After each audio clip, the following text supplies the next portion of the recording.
అసలు అవినీతి పరులను ఒక్కడినన్నా నువ్వు తీసేసినవా? ఒక్కడి మీదనన్నా నువ్వు యాక్షన్ తీసుకున్నావా? అసలు ఎవరు అవినీతి పరులు? ఈ గుంతలతో పెట్టివాడు ఎవడు?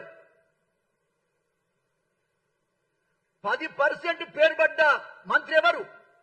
కరప్షన్ లో 10% అని పేరు పడ్డ మంత్రి ఎవరు? అసలు నీ పార్టీ ఎట్లొస్తుంది?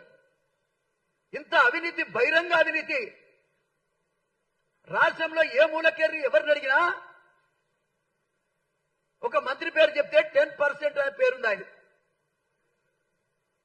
10% అంటే ఆయన పేరు చెప్తారు జనం.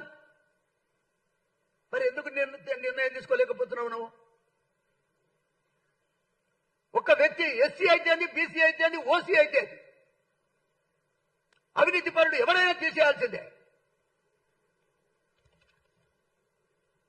ఎందుకు తీసేయలేకపోతున్నావు? నీకు ముఖ్యమంత్రి పదవే ముఖ్యమా? నీ పదవి ఉండాలన్నా రేపు ప్రజలు నీ ఎంబడి ఉండాలి కదా.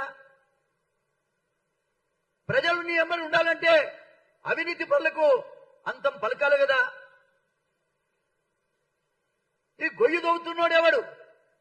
ఇంత అవినీతి పరుడు ఉన్న ప్రభుత్వం ఎట్లా నడుస్తుంది? ప్రజలలో ఏమున్నది నీ గురించి, ఈ గవర్నమెంట్ గురించి?